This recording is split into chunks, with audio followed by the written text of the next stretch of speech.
Welcome to our panel discussion and Q&A session.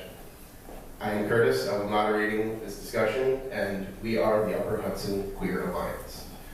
We are hoping to provide answers to questions about the queer community that we have come up with ourselves. We've also picked them from public discourse surrounding the queer community, both on behalf of and against. And we will also, at the end, accept questions from the audience. We are also going to try to have some audience questions at the end of each question discussion in order to maybe help steer the discussion in a relevant direction. As long as those questions are on topic, we can have them in the middle, otherwise save them for the end, please. Also, when addressing the panel, please always be respectful and don't interrupt people. Obviously, don't use any slurs, and please wait until your turn. We're going to start by introducing our panelists. So I would ask you each to please state your name, your age, your profession, the age you first knew that you were queer, the age that you came out, and any other information you feel is relevant about yourself. So I guess we'll start at the end. Hello, everybody. My name is Amara. My pronouns are they, them. I am currently 23. We just had a birthday. And I realized when I was 9 to 10 years old in 4th grade that I was queer. And I came out very closely to that age as well. I don't currently have a profession because I am disabled, but you wouldn't be able to tell that by looking at me. A little bit of relevant information. I have severe social anxiety.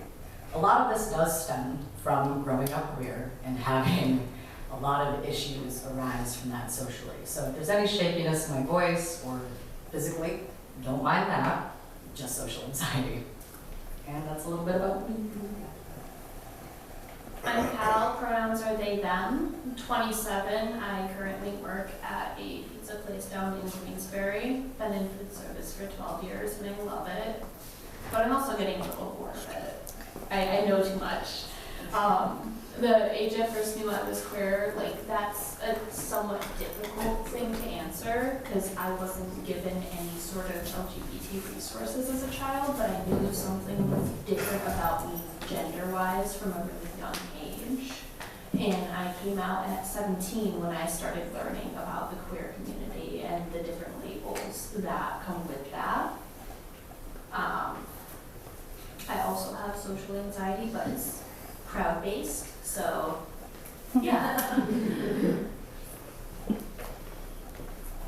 Hi, I'm Bree. I am almost 38. I am a legal assistant for a family matrimonial law office. I will answer that I came out when I was 35 before I answer the other question. I did not have language to describe myself when I was younger. I did not have the vocabulary, the understanding, and wasn't given the resources that are available today to be able to truly understand myself. I have been married for 18 years to my husband. We were high school sweethearts, and he was the first person I came out to. I came out to my kids after that, and within a week of that, both of my kids also came out. So I am very proud that I was able to set that example for my kids and let them know it's okay to be who you are and that they will unconditionally be loved for exactly who they are, just as they love me for who I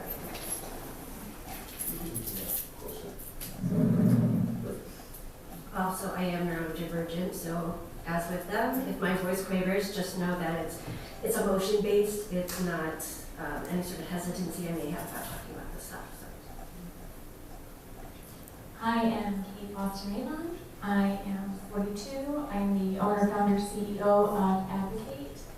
I'm a former board member with the Bridge New Principles and co-founder of Low Run Red Eye Pride, the Low Run Board. And I'm in a relationship with my high school sweetheart, with a man, married man. I'm still figuring shit out. All right, thank you panelists for introducing yourselves. I think I'm just going to get right into the questions and start us out with what do you think are the biggest issues facing the queer community? And we'll start with Amara. Well, at the moment, I think that there's a huge stigmatization and misunderstanding when it comes to specifically trans youth. There's a lot of thought and question specifically coming in with trans kids wanting to transition at the age that they figure out they're trans at, which is completely false. Kids don't have that kind of understanding of their bodies, but they deserve to have the knowledge and the ability to learn those things about themselves. I think that there's just a lot of stigmatization and misinformation rolling around that people should really start to look into a bit more. I think that one of the biggest issues facing the queer community today is lack of resources, especially in rural communities. Also, lots of backlash if you try and look at those resources, even as someone who's not in the queer community. There's going to be a lot of hate for people wanting to be allies and just wanting to learn more about your neighbors and friends and coworkers, and that prevents a lot of younger people, older people, everyone from coming out or even showing their support as an outsider of the queer community, just as an ally. So yeah, overall just lack of being able to get information and being able to see that and not receive hate for it. So I know right now, coming into the election, there's a lot of information that's out there. I feel very strongly that one of the biggest issues affecting the queer community is the mis and disinformation that's out there, creating this witch hunt that that affects our support and the care options that we have. You don't see this so much in New York, but in other states, it's a real issue, and it's tragic because this is affecting our children and our youth. I did pull some statistics based on the Human Rights Campaign, looking at 2023. There were over 520 anti-LGBTQ bills introduced in the state legislatures across the United States. Over 220 of those bills were specific to the trans and non-binary community. 70 of those laws had been enacted. In 2022, 350 anti-LGBTQ bills were introduced and 29 passed into law. 149 of those targeted our trans and non-binary community, the majority of which are children. So now we are writing laws against children. So I think that's definitely a big thing right now, especially as we are coming into, as some of you might be aware, we do have the Equal Rights Amendment that is being added onto our ballot in New York. It's on the back, so make sure you flip that thing over. But even just looking at that, there's a lot of misinformation right now out there about what all that entails. And even just talking in the community this morning, it seems that a lot of people feel that it is about providing gender-affirming care to our youth and violating parental rights. But I would like to assure you that is not at all what this is about. This is solely about discrimination and protecting all classes, not just those that are out there. Happy to talk more about that in a minute. So. Very well said. My answer to this question, when I thought about it, was suicide. I looked up some statistics and found that 42% of trans people have reported that they have attempted suicide. That is a huge number. It's huge. More than half of all LGBTQ people have been threatened with violence, and 3 out of 4 have been verbally insulted or abused. I mean, there's so many statistics like this. I just think the biggest thing is hate. Like, you know, I'm not mad at you if you like McDonald's and I like Burger King. Like just, you know, I think hate is the biggest thing. Great, thank you. So I guess we'll just kind of dive into that. Several of you mentioned misinformation. So how do you respond to accusations that the discussion of gender and identity and sexuality is grooming children? Well, more often than not, we hear people quoting specific parts of the Bible in reference to queer people grooming children. And all I have to say to that is, again, it's misinformation. Those parts of the Bible are not meant to be interpreted in those ways, and more often than not, we see people interpreting religious beliefs for the purpose of harming others. Which, have your religious beliefs, that's all well and fine, but don't use it as a weapon to harm others. That's not okay. More often than not, we see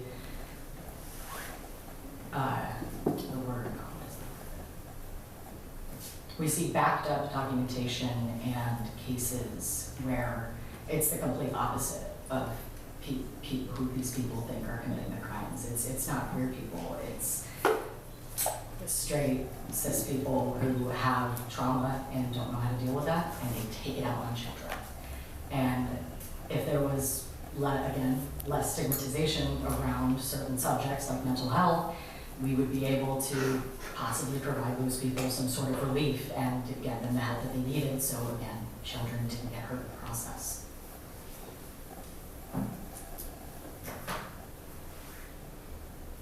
I do not think that it's fair to say that queer people are grooming children.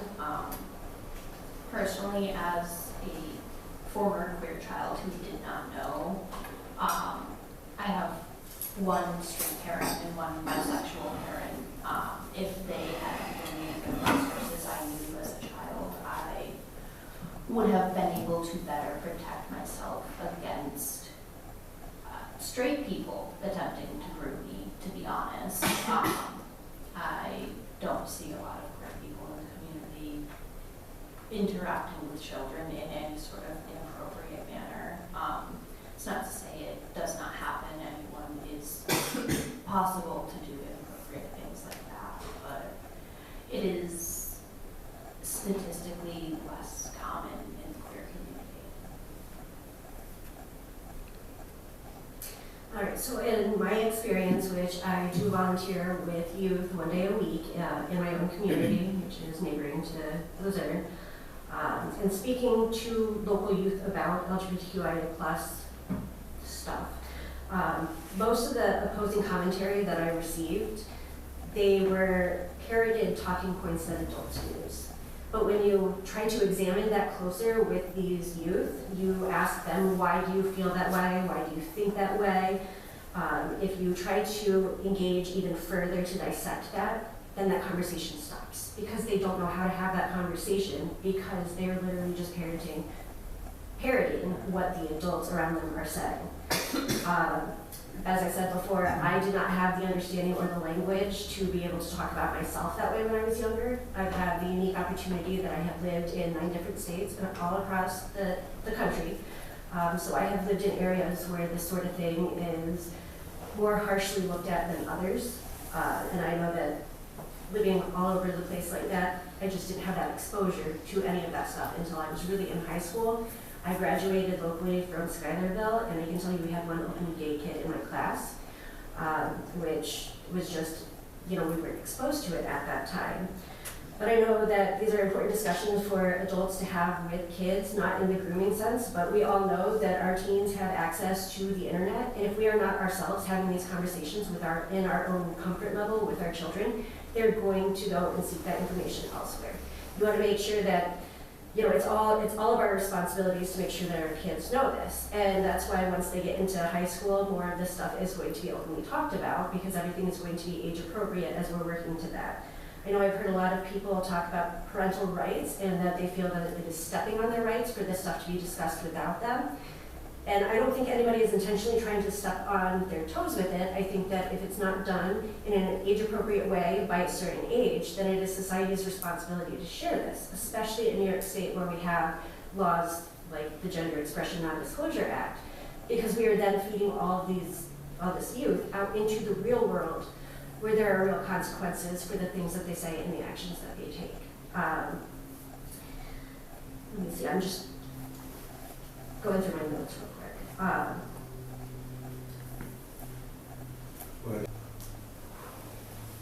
Oh yes, so another thing with all of this, had I had that understanding, that vocabulary, I could have better advocated for myself when I was younger. I struggled very largely with depression, anxiety, and even depression-induced anorexia as a teenager. And had I had that language, had somebody talk to me about any of this stuff, then that would have been less isolating for me as a person, and I could have gotten the support that I needed much earlier in life.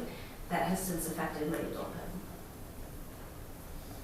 I have a question. I'd love to Yeah. Is it okay to ask you now? I think it's my turn, so I'm saying yeah. Oh, okay. What is the Gender Expression Non-Disclosure Act? I have not heard of Okay, that. answer that now, or do you want me to save that till later? You can go ahead and answer that question. All right, so the Gender Expression Non-Disclosure Act, which is one of my passions to talk about this because there's so much misinformation, a lot of people don't know this. This was passed back in 2019. And this was passed in the Assembly by 108 to 34, and then it passed the Senate 42 to 19. So it's pretty large margins. And you mean the New York State?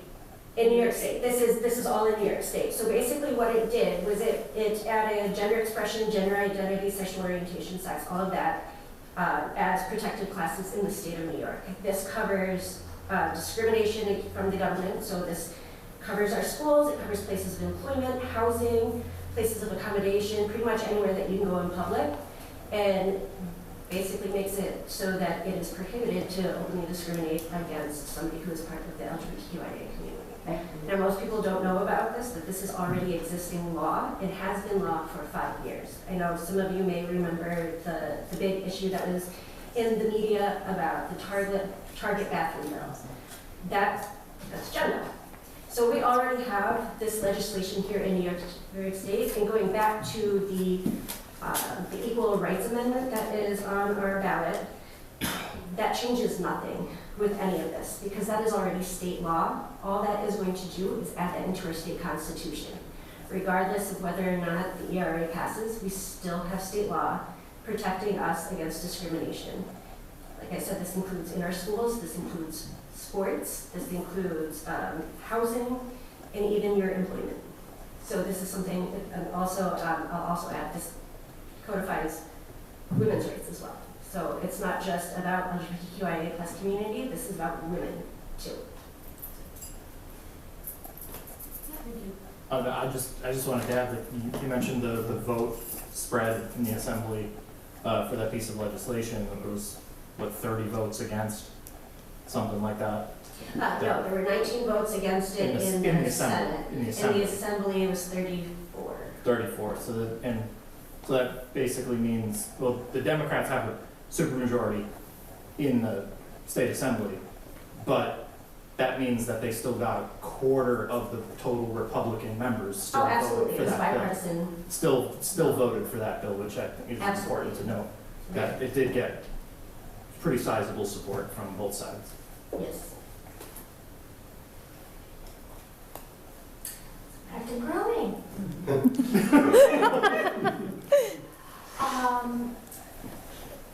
So, age appropriateness, which is something that you said, is huge. You know, nobody's is trying to have conversations with children they shouldn't be having, right? I talk to my children about all kinds of uncomfortable topics or different topics or, you know, things that they should just know in life that are going to be, you know, either, you know, things that make them feel loved or safe. And so we talk about how love is love, and boys can love boys and girls can love girls, and you know, you can have 2 months. There are all kinds of families, right? Like that's age appropriate for where my kids are. Now, as my children get older and they start to get into like dating and stuff, there's other conversations to have, right? Like, and you know, when they get to be voting age, there are other conversations to be had, right? And a lot of this is, it's about having conversations with children that are age appropriate in order to ensure, you know, them feeling safe and loved. And that's it. Thank you very much. All very qualified answers. All right, so we're going to actually shift gears a little bit now. Question 3 is, do you think that queerness of any kind is inherently against religion or inherently sinful? I don't have much thought on this other than absolutely not. I think it's extremely arbitrary and a stretch for people to shove that specific type of religious opinion onto other people. I mean, have the opinion you want and think what you want, but if it is hateful, keep it to yourself. I agree with Amara on this. It's not inherently sinful or bad. There are actually a lot of religions out here, namely a lot of indigenous to Turtle Island and South America religions that celebrate and honor different forms of queerness. And I think that anyone who thinks that should look more into the history of like the Bible and why it switched in the 1800s from being pedophilia to being anti-gay instead, because there was a mistranslation in the original Hebrew language, which has not changed in the thousands of years it has existed. You can read the original language of the Bible if you're looking Hebrew and understand it today as it is. But yeah, in summary, no, I don't think it's inherently sinful. So the United States recognizes 221 religions. Not all of them demonize homosexuality or queerness of any kind. And in fact, a lot of that comes from Christian denominations. Anglicanism is one of them, the Roman Catholic Church, and then Jehovah's Witnesses, Church of Latter-day Saints. I'm not sure if I'm titling that correctly.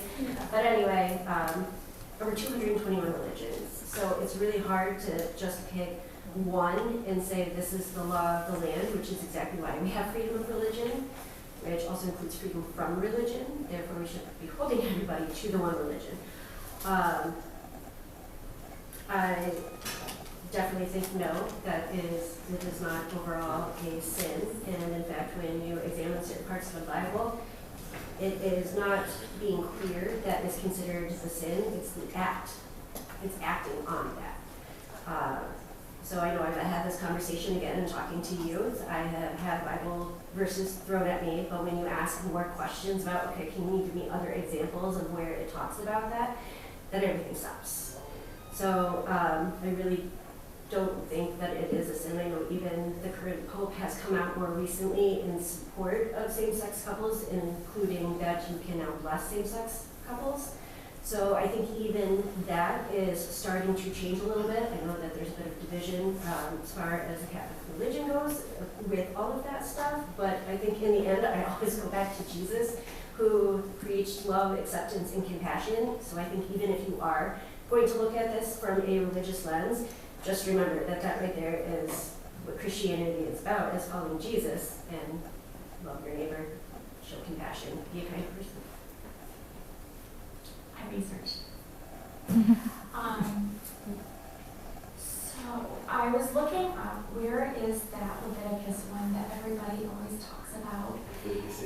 There it is. See? Probably if somebody's yelled it at you, you've heard. You remember what that one is, right? I'm fortunate here. So Leviticus 1:3-9 is about sacrificing bulls and not eating shellfish. That same section of the Old Testament also talks about how it is a sin to wear mixed fabrics and to touch a woman who is menstruating. So these were probably some kind of health code at one point or something. That's not really relevant anymore. I mean, we can wear mixed fabrics, right? Things have changed a little bit. It's okay. There's not a rule about, nobody even thinks about that one, right? And that was Old Testament. And I don't know if you read Old Testament, but a lot of it's just smiting one's enemies. It's not really the same as New Testament, which is about love and, and so New Testament is okay, so hey, we're doing something different now. that is about love and not smiting. And the New Testament is, I mean, we all know this, like Jesus preached love and compassion. And specifically, Matthew 22:36-40, Jesus said, here's the law. And it was his Sermon on the Mount. And he said that anger and hatred toward others is akin to murder. The law is to love God with all of your heart, soul, and mind, and to love one's neighbor as oneself. So, yeah, not simple.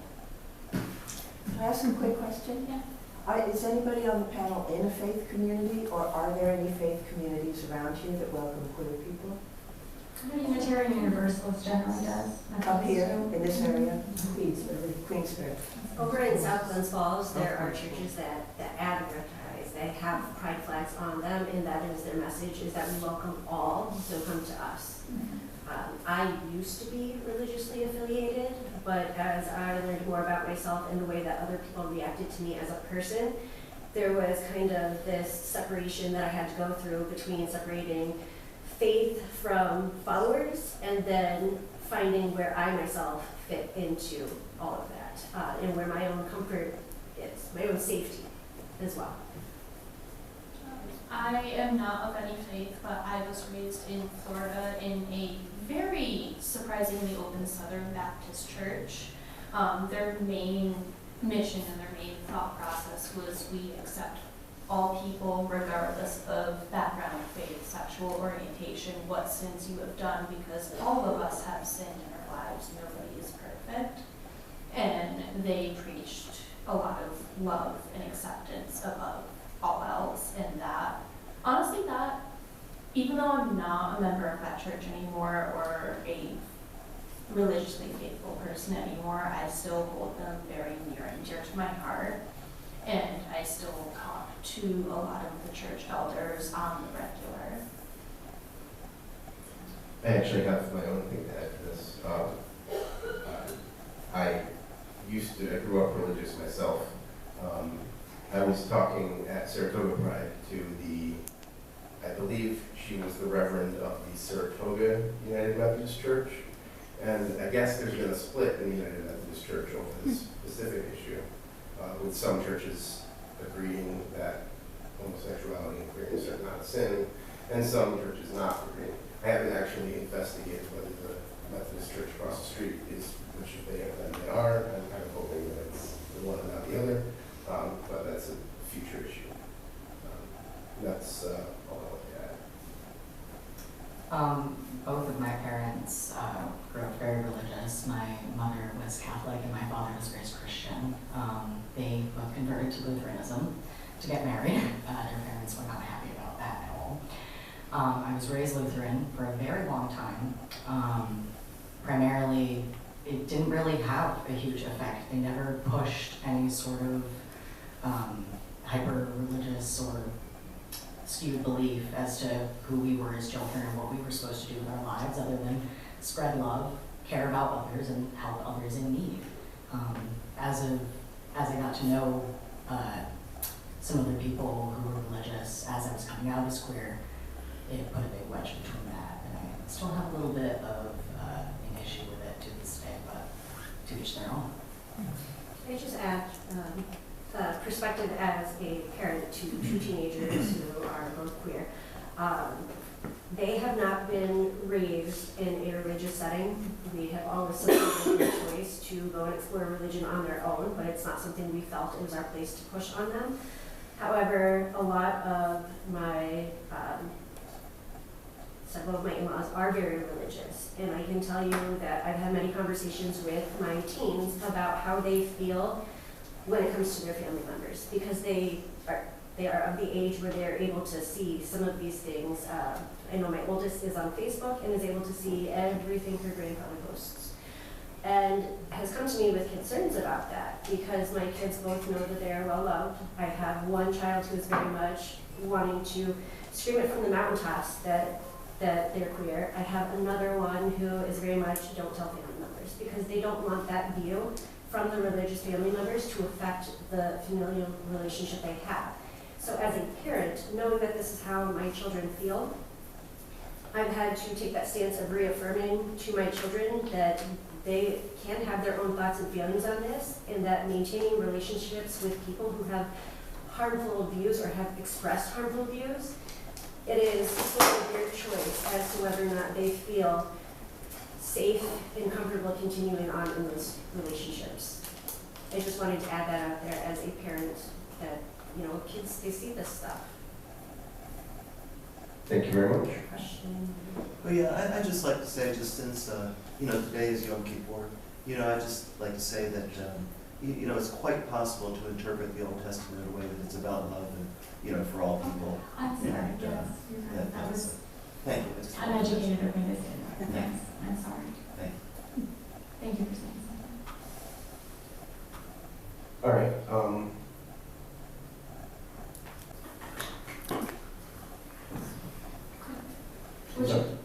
Would you be comfortable telling us more about? Well, you know, just for instance, you know, talking about local churches or synagogues, you know, Temple Sinai in Saratoga is quite welcoming to all people. And, you know, I would just say in general, this is my stereotype, but Jewish people tend to be more positive toward queer people or all these things. So there's something in, you know, I'm just trying to say that you know, it's what can I say about the Old Testament? I mean, those of us who are Jewish, we don't pay attention to the stuff that's crazy, you know? It's like there's crazy You stuff. take the good stuff, right. You take the stuff that makes sense still. Yeah, exactly. Like you say, the mixing linen and wool, that's just, yeah, it's, you know, I really like what you said about how, oh, if you're going to be against whatever, gay stuff or whatever, then you should also never wear linen and wool because it's true. Yeah. Do I have a second to add on to that? Since I have left the church, I left when I was 15, and my parents surprisingly supported that. I've gained a special interest in researching different religions, just for fun and just to learn. A lot of Orthodox Judaism people still follow some of the Old Testament rules, like the really strict Orthodox Judaism people still have separate beds for when a wife is menstruating, which I think is really cool and interesting.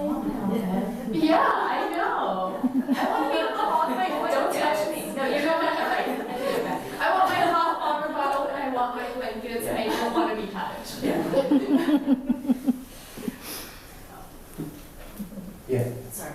So, to take apart all of that, it's not necessarily what I'm hearing, I think I should say, is that it's not the beliefs, it's the way that they hurt people. Yes. Yeah, absolutely. Yeah. It's the expression to say something's hateful. It's your linen and Like, wool, it's so- not hurting me. Right, but for example, I'm gonna Yeah, of course. let's say someone has a deep belief in certain of the legalities in the Christian faith, or I don't even know, in whatever faith. They might think that being gay is a sin. Is there room in this world for them to carry that belief as long as they believe it until maybe they find out other ways without it being harmful? Absolutely. Yeah, 100%. keep walls, which, like, Yeah. If you are a religious person, you have that deeply held belief that homosexuality is overall bad, don't engage in a homosexual relationship. Yeah. But it's not anybody else's faith. and also don't put on social. social media that I'm, Yeah. you know, you're still, like, I get to say what other people should do. Is that? Yeah, I think that it goes back to my statement earlier where anybody can have any beliefs that they want to, but if that belief is harmful to others, I think we all learned at a very, very young age, if you have a thought or words that will hurt other people, keep it to yourself. And, I mean, it's not like queer people don't have negative thoughts about others too. And it's not like other communities of people don't have those thoughts. It's very common and it's a human trait. We all have those thoughts. We all have things like that going on in our heads. It's just a matter of whether or not you are with someone who you know you can talk about that with, or whether or not you're in a space where, okay, maybe if I say this, somebody might get harmed by it. It's just good to be aware. To answer your original statement or question, I'm friends with someone at the New Hope Church down in Queensberry. He comes into the deli I used to work at earlier this year, like every single week, religiously, Saturday afternoons at 2 p.m. And he is not supportive of the queer community. He knows that I'm queer. I've made that very clear when he tried to proselytize to me and saying, like, I only want to attend queer accepting churches, but he would still come in every single Saturday when it was slow, and we'd have like 2-hour long conversations just like talking about the queer community and like his thoughts and like stigmas against it and like my experiences growing up in a surprisingly accepting Southern Baptist church. And like we're good friends, I want to say, because he doesn't pressure me to join the church. He doesn't pressure me to like seek God and like go back into the closet and pretend to be straight and stuff. And he's a genuinely good guy, and we just vibe, honestly. I think there's a way that you can have those respectful conversations like that, where you can learn from each other and maybe grow your own perspective and awareness about how you feel about that sort of thing. So I don't think that it's like I don't know, I think black and white thinking is harmful to begin with, but just there's a way to respect everybody's boundaries while acknowledging that we don't want to harm anyone. Yeah. Great, thank you. I guess it seems like it fits everybody, so I'm going to move on to the next question. So the next question is that some people suggest that queer people are statistically more likely to spread sexually transmitted diseases than straight people. What are your thoughts on this? So, back again to a lot of misinformation. During the AIDS epidemic and with STDs coming into hot fashion and spreading like wildfire, there wasn't a lot of healthcare available for queer people. There was a lot of stigmatization, and most of the time people didn't even know how the disease was spread to begin with. So a lot of those people didn't get the help that they needed, and they continued to live their lives, and just like any other disease, spread. I think that's the big cause of a lot of misinformation that people have with the stigmatization around specifically STD and AIDS. I'm gonna bounce off of Amara a little bit and then take it more into a modern era. So as someone who came out 10 years ago, I came out in Florida originally, lived there for a few years, deeply ingrained in the queer community. And then I lived in Washington State, the great liberalization queer state that a lot of us know it as, for 5 years. Every queer person I've met, I haven't like been to the Midwest or anything, but anyone I've met like in the South or the Northeast or the West Coast that's queer, they have a deep-seated fear of gaining and spreading STDs, so they have a tendency to test between every single partner. And like I knew a few people who remained celibate for a few years, and they would still test for HIV and AIDS every 6 months just based on suspicion, because HIV can remain dormant in your body for a long time before it starts to present. I think because of the AIDS crisis, a lot of us are very, very aware of how STDs and STIs can harm not just queer people, but any sexually active person. But I don't think any one of us is more or less likely to spread an STD as long as we are aware and safe in what we are doing. So I think a lot of this comes down to education, and that it's not unique to the LGBTQIA plus community. We can look at some of our southern states that practice abstinence-only sex education, and just look at that as an example, especially when you're considering the sexuality and queerness is something that a lot of people attack. So I think what it all goes back down to is teaching our youth, starting as youth, teaching them about safe sex methods and informing them about all of it, and not just don't do it. Because you tell a teenager not to do it, the first thing they're going to do is go do it, because that's just developmentally what teenagers do. So I really think a lot of this goes back to education, and I will also bring up trauma with this as well. people who experience trauma from a young age, especially our LGBTQIA plus youth, they internalize that trauma, and that trauma ends up coming out in other ways. So a lot of that becomes promiscuous. I can't say it. Promiscuity. Thank you, kind folks. Yes. So that's kind of the way that that comes out in a lot of our youth. I think that's an important thing to address and provide the proper resources out there for that.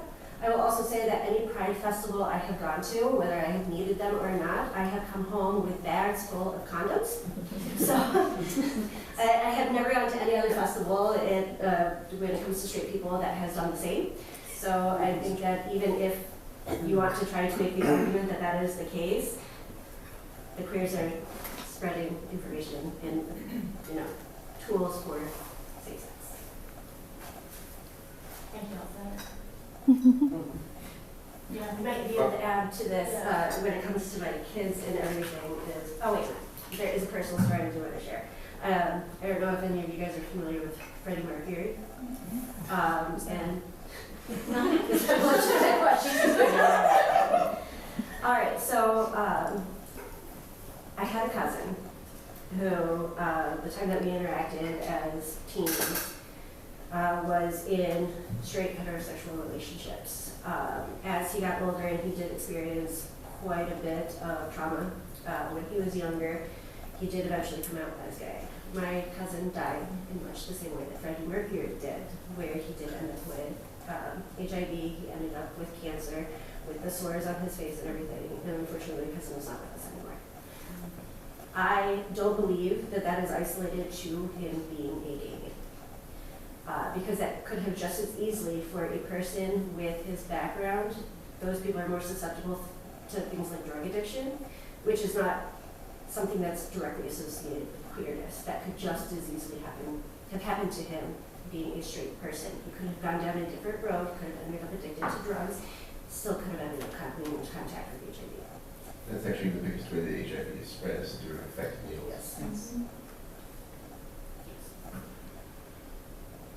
Okay. Well, sort of, this is a related question, I guess, because it's health related. What are your thoughts on the link between the queer community and mental illness?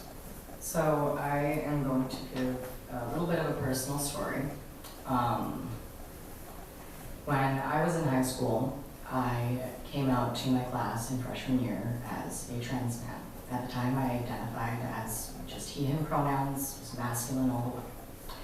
Throughout my 3 years, I did not use the boys' restroom or the locker room whatsoever, because I felt if I did, I would be put in danger. I started building a reputation for myself as being a person to not, and pardon my language, fuck with. Over the years, people would say things behind my back and never to my face, but slowly but surely, I gained a lot of confidence. And for the first time throughout my entire high school career, senior year, I decided to go into the boys' locker room. Unbehold to me, I was being recorded around the corner by a younger classmate. This was then posted on social media onto an app called Snapchat, and I found out the next morning by a friend of mine. I persecuted this person legally. I took them to court, but because they were 17, their mother enacted their right of silence. I already had issues with PTSD and thinking that people were constantly watching me. This instilled my fear. I could not leave the house. I could not go anywhere. I dove into a deep, deep depression. I allowed this person to have a hold of power over me that I should have never allowed in the first place, and I should not have reacted in the calm and considerate way that I did.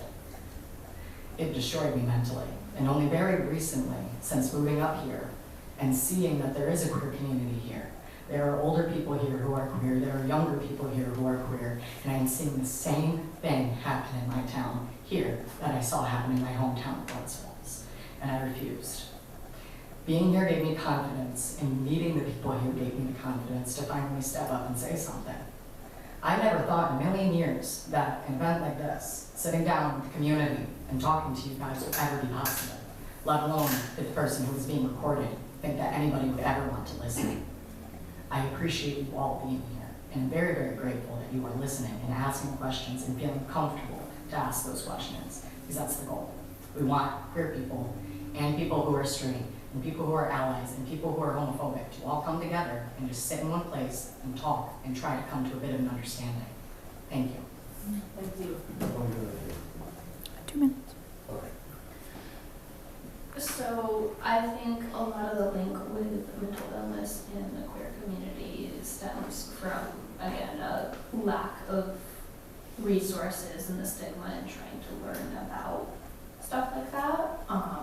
I dealt with and still do deal with a vast amount of anxiety in being openly out in public. I understand that in a lot of spaces I just look very queer even if I don't have to verbally come out, and I've experienced small bits of hate, which is very surprising as someone who was an out queer teenager in Florida. A lot of it was just like weird catcalling and people in their big lifted trucks speeding by, splashing wood piles and yelling queer at me, which I mean, yeah, I am. That's not really as hateful as it can get. That's just kind of an observation to me.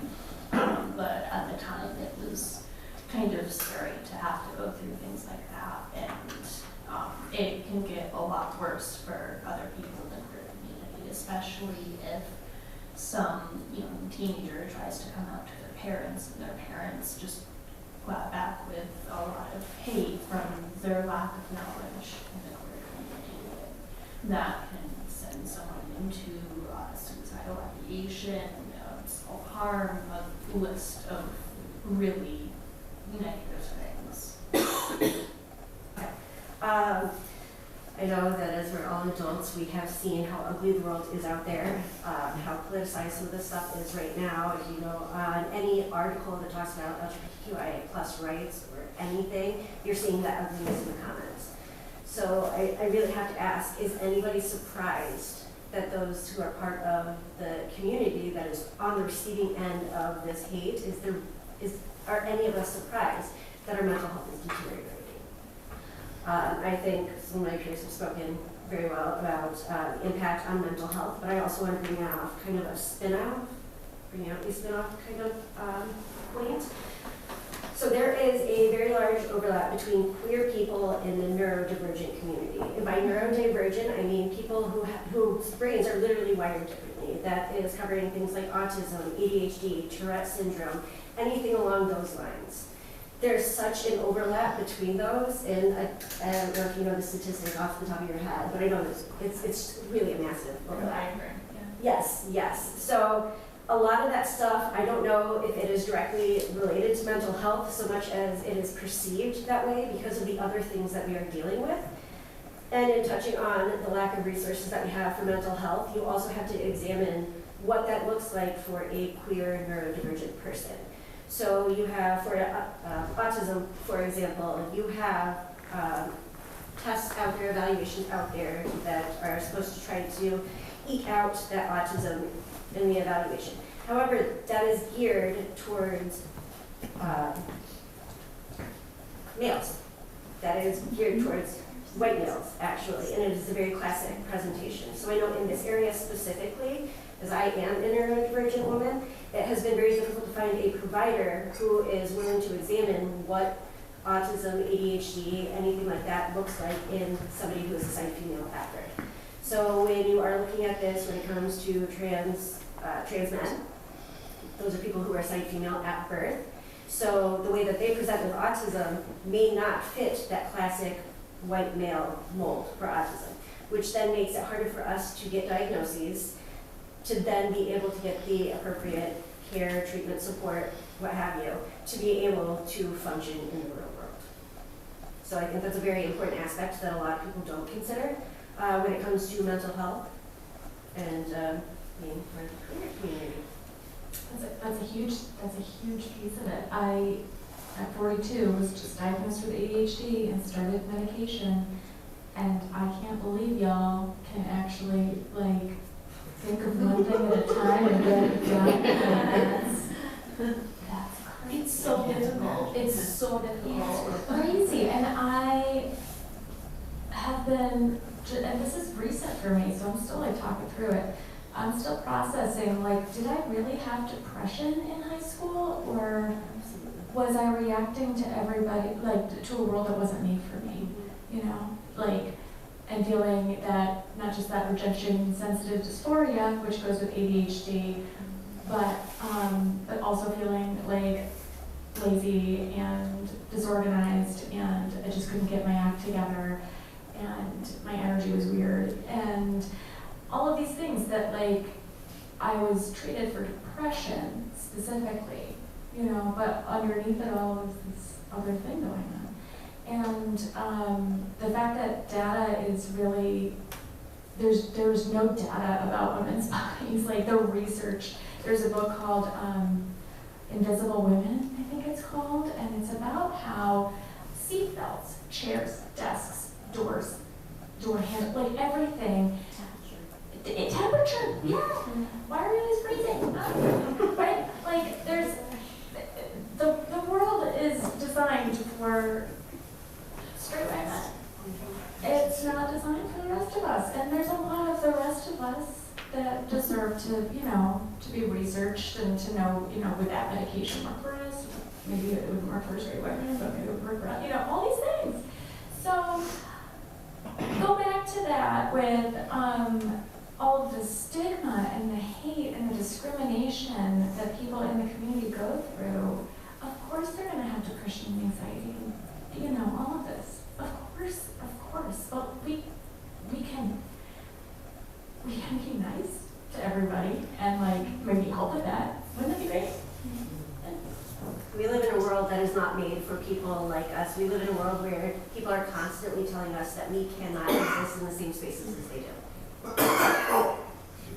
Sorry. Curtis, I'm sorry. just, Yes. if I could ask, I'm thinking too, that can be flipped in that I'm thinking about someone who is closeted trans or for a long time suspects there's something different about them. And I think about the impact on mental health, either not understanding what's going on inside or not feeling like it's safe to come out. That I would think for some people, certainly, coming out can be a great reliever of some of that depression, anxiety, etc. It's like shedding a costume, or at least it was for me. I came out later, I was older than my kids, you know, a lot of people. It was like shedding a costume where I could just be myself. Now, I kind of had my own thoughts about how I wanted to identify as a person and having that self-awareness and everything. So I was diagnosed as neurodivergent before I actually came out, so just seeing the way that stuff plays together. But both of my children are also neurodivergent, so, and we learned kind of about some of that stuff before we learned about the other side of things. But just the way that it works in our household, being that all four of us are neurodivergent to some degree, and the way that my kids interact with us, and that we have reaffirmed who they are as people, and again, that they will be loved unconditionally, which has given them a sense of security to then be able to be more self-aware of who they are when it comes to their own mental health. I have one of my teens, my oldest, advocated for their own counselor when they were young. And they have had a great relationship with the same therapist for the last 4 years. We might be on year 5 now. And that's something that I believe that my teenagers are 2 of the most self-aware teens that you will ever meet, because they've had all of that security from the very beginning to be able to understand their own mental health and how that comes out along with their neurodivergency. I have a little bit to shed on that as well. Before I had came out to my parents, which again was in 4th grade, I was only like 9 or 10. I was diagnosed with ADHD when I was very, very little. And after coming out to them, they were very nonchalant about it, and I never had a lot of issue with my identity at home. But I noticed that with accepting myself, I was a lot more comfortable and I was a lot happier. And so my ADHD symptoms crazily went out of control because of the serotonin that was being released into my body. So it's a different experience for everybody, and it can get pretty crazy at the beginning of coming out, or you can have an entirely different experience. expanding on that, most of my family is neurodivergent. I was diagnosed with ADHD type 1 when I was 13, formerly known as ADD. My mom was diagnosed with BPD, and one of my younger brothers was diagnosed with autism spectrum disorder when he was 3. I was on medication, which was the lowest dose they could possibly put me on for my age, height, and weight, and it was still way too high of a dose because, again, everything in the world revolves around straight white males' bodies. However, I ended up getting off of Concerta when I was 17 and then coming out a few months after that. And then that actually, in a weird way, paved the way for my autistic brother to come out as asexual and aromantic when he was 19, just a couple of years after I moved out of the house, because I learned all about the LGBT community and all of the different labels. I saw something in him that just like, out of a potential, like, if he wanted to learn more about it and like figure things out just in an unbiased way, I gave him all of the information in an age-appropriate way because he was only 15 when I learned everything at 17, and in his own terms, in his own time, he was able to come out. We got a question in the back. Yeah, well, I was just gonna add that, like, this, I think it's important to keep in mind that, like, the field of mental health in general is, it's continuously evolving. It's always in motion, and it's always about 15 years behind schedule. Yeah. So it only recently, like you mentioned, ADHD was reclassified. ADD as a disorder you could be diagnosed with does not exist today in the DSM-5. It was eliminated. And Asperger's is the same way. and the same thing with Asperger's and autism spectrum disorder was all reclassified because we've understood that chemically in the brain, even though that these present differently in different ways depending on a gender assigned at birth and your social involvement, like how you are raised, they present differently, but chemically in the brain, how they should be treated medically and by therapy-wise, they are the same. And we've only just recently got to that point. And it's important to have these communities, because your experience is still valid even if there isn't a word that you can be diagnosed by a doctor with. And that it really is, the science is evolving, but it is, by the time it comes out, it could be old already. And it's hard to change. That's important to keep in mind. You don't need a diagnosis specifically in order to be affirmed in that kind of community. 100%. Myself, I know for a fact I am autistic, but for someone like me to get an autism diagnosis, Can be near impossible. can be It's gonna take difficult to years see and a thousands of doctor. dollars. I don't have. Yeah. It costs money Insurance to doesn't get a usually cover that. diagnosis. Yes. Yeah, exactly. There's a privilege, there's some sort of privilege that's associated with getting diagnosed Oh, yeah. Absolutely there is, yes. in the first place. Oh, yeah, as an assigned. Self-diagnosis is valid. I wasn't diagnosed until I was 23 years old. Yeah. As an assigned female at birth person, I'm constantly reminded by my peers and friends, especially my other assigned female at birth friends, that I am somehow blessed to have been diagnosed as young as 13. I have lots of friends that weren't diagnosed until their 30s, 40s, their late 20s. Like, I have a friend up in Maine who was just diagnosed with autism last year, and she was misdiagnosed with BPD throughout her entire childhood because that research doesn't It's one of the really most exist. common misdiagnoses, which Oh, was yeah. one of the big telling signs. I was diagnosed with BPD at a very, very young age, at an age in which no child is ever showing symptoms of most mental health issues. I had a psychiatrist that decided to diagnose me with BPD at the ripe old age of 4.5. So, yeah, that wasn't quite right. So with So that, that is, it's borderline personality. everyone's asking what BPD is. Oh, BPD sorry. is borderline, so BPD is borderline personality disorder. In the early 2000s and 2010s, it was often used as a umbrella diagnoses, more often than not for people who were assigned female at birth who were having a lot of behavioral issues. They would also diagnose people not just with borderline personality disorder, but they would then diagnose them with oppositional defiance disorder, or OD, which is another thing that I was also diagnosed with. Psychologists now come out as like, that's not a thing. It is not technically a mental disorder, it's Maybe completely they made just up. think the rules are stupid and they need to be listened to. Yeah, exactly. Yeah. So maybe I should listen to it a little bit more as a kid. Well, I was going to point out, connecting to what you said, Amara, that a lot of this stuff is something that those assigned female at birth struggle with, because we are being misdiagnosed with things that are actually autism, ADHD, anxiety, but instead they don't want to think that girls have these things, so instead they call it anxiety or BPD, that sort of thing.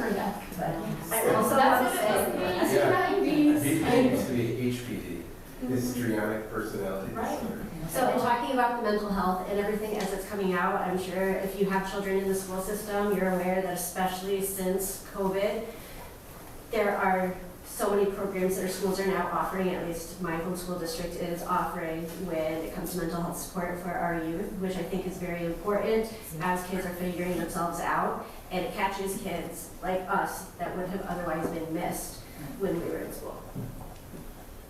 That was quite a discussion. All right. So there's a question about GENDA on here, but you already kind of spoke at length about it. Do you have more that you wanted to say? Oh, I do. I always have more to say. Does any of the rest of the panelists have anything that they want to say about GENDA? To be clear, I was going to answer more of the second part of that question there with the pushback. Yeah, so GENDA is a set of guidelines issued by New York State for organizations of all kinds to implement in order to promote a more inclusive environment for gender expression and equality. What do you know about GENDA, and have you seen pushback against it locally? Well, I have to be very, very honest. The only things I've heard about GENDA are from Bree, and another friend of ours, Taylor, who is very well educated and prolific in the queer community. And I haven't seen any pushback locally because I barely leave my house. So. I also have only learned about GENDA through Bree, and the only pushback I've seen are the road signs that Bree and I were discussing before the panel started. I see a lot of like protect women's sports signs around the area that I work. I have more to share with you, Mara. I need to know, I'm gonna just face you for this. So I really came across the information regarding GENDA back in 2023. Going back to school districts, there has been a push nationwide for people with very conservative views to join their school board of education. With that, there is this false notion that is going around that by placing conservative parents, Moms for Liberty, that sort of stuff on these boards of education, then that's going to control the policies. However, most of those policies are established at the state level and they are passed down, and schools just need to comply. For example, with GENDA, the Gender Expression Non-Disclosure Act, a lot of people think that their schools, they're looking for a transgender policy. School districts are not going to have that because we have a state law that outlines that. So the school's role is to comply with that. So going back to 2023, in my school district, we had a candidate who was running on an anti-trans platform. Openly admits they are a transphobe. So with that, it was actually, we had some of the highest turnouts in our school district for not only voting for the Board of Education, but also we host the beginning of May, we always host a Meet the Candidates night, so it's a panel discussion much like this. And we had the highest turnout of people who showed up, which I can tell you I showed up to the same thing in 2024, and I was one of maybe 12 people, whereas the previous year, there had to have been like 5 times. So there's a really big difference. And I can tell you that this person who ran on the anti-trans platform, not only were they very uneducated in what the laws in New York State say, but they also were making promises that they literally could not could not put out to the people. This person only received 396 votes, which was a terrible loss. It was less than a quarter of the votes, and I am very proud knowing that our school district, the parents, came together to make sure that that wasn't going to happen. And one of the biggest things was that this person had very singled out opinions and was very open about not being willing to work with other people on the Board of Education. And I know, which that panel was put on by the League of Women Voters in Saratoga County. Some of the things that were asked, they were yes or no questions. One of them was about do you support mental health in our community? And this person's answer was no, or rather in our school district. This person's answer was no. And then they were also asked, do you support the transgender policy for the school district?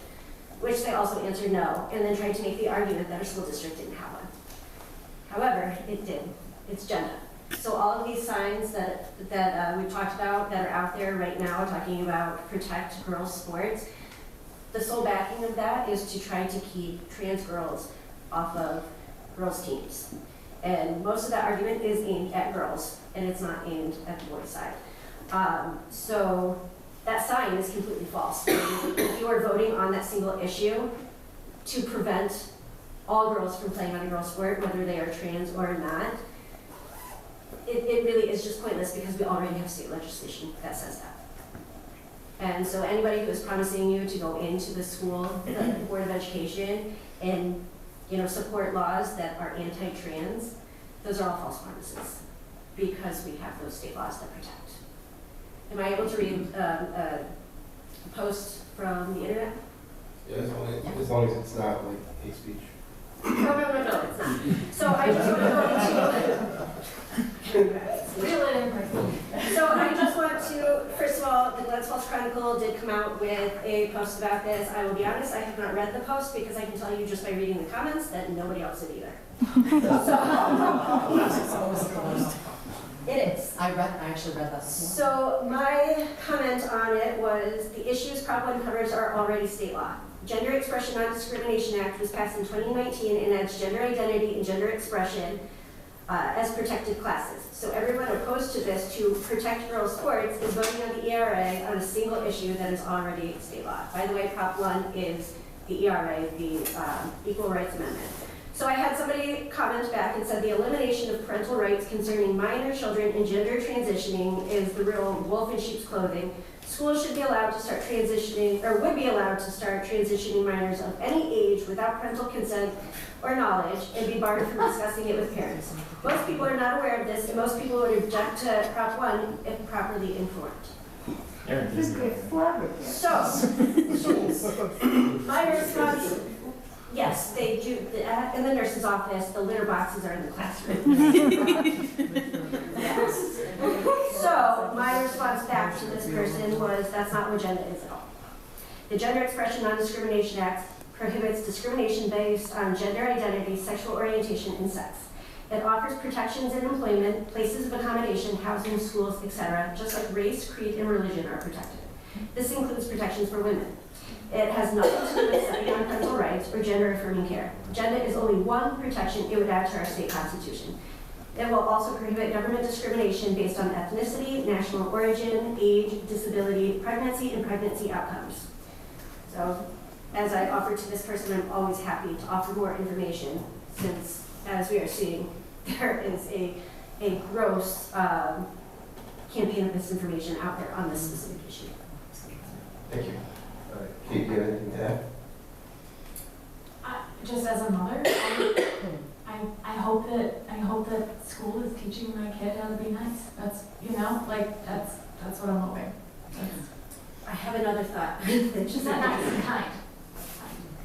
So the Board of Regents actually released guidance back in, I can't remember if it was June or July of 2023, that was sent out to schools, and that actually outlines how best practices for making school environments a more inclusive and equitable environment for all students. So I know that for my personal Board of Education, I went to a meeting once, and one of the oldest person on our Board of Education actually wanted to revisit what is policy 100 in our school district that talks about discrimination based on everything that's going on with Title IX on federal level, as well as everything that just happened in the Olympics. If you're not aware, there is a woman who produces more testosterone who participated in the Olympics and won, and a lot of people are upset about that. So hearing this, as a parent sitting there, I did send an email to the Board of Education Department the next day, reminding them that GENDA is still law, and I attached that the Board of Regents packet, which is about 40 pages long, and I was very happy and relieved as a parent of queer kids at the school, how receptive the Board of Education actually was to that. I know that there were at least 2 people who did not agree with any of that stuff, but it was discussed openly at one of their outings that they did and commented, and I was very pleased when the Board of Education Department, or excuse me, the Board of Education for my school district announced that there would be no changing to policy 100 because we do in fact have GENDA. Thank you. How much do we have left on the camera? 7. Okay, I think we can do this last question and then we'll open it up to public questions. The last question is, do you feel that being openly queer or having openly queer media is shoving it down people's throats? So, a couple of things on this specifically. One, social media shows you what you interact with. If you are going out of your way to comment hateful things and be mean on queer posts or whatever, then just gonna keep showing queer posts. They want you to see that because that's what you're clicking on. Nextly is, if you see something you don't like, scroll past it. It is that easy. Going back to what I said, I think at like question 3 or 4, what did we all learn at a very young age? If you don't like something, just leave it alone. Walk away from it, scroll past it, look to the next thing, whatever it is, just keep your own peace, I guess. No, I don't think that being openly queer or having queer media is shoving it down people's throats, but I do feel like, at least in the movie and TV show arena of things, straight men have a tendency to shove sex and kink down people's throats. There's a long-standing history with that. I personally have been interested in many movies growing up and as an adult, just simply for the plot shown in the trailer, and then I've gone into theaters and I'm slapped in the face with the sex scene that I did not want to see. That does not need to be shown. You can just imply that people are consensually having sex, and that's more of a personal thing for me, but I interact with a lot of queer media, and that's something that I see on the daily. It's not being shoved down my throat because I'm interacting with that algorithm to make more of it show up on my social media feeds. So going back to volunteering with teens, I had an interesting experience one time back in the spring, where as I was supervising these kids who, the ones I'm specifically talking about were between 6th and 8th grade, so you're thinking 12 to 14-year-old boys. And as I was standing there, we watched an adult woman, very pretty, in a nice dress, walk on the sidewalk, and these 12 to 14-year-old boys started catcalling and whistling at her.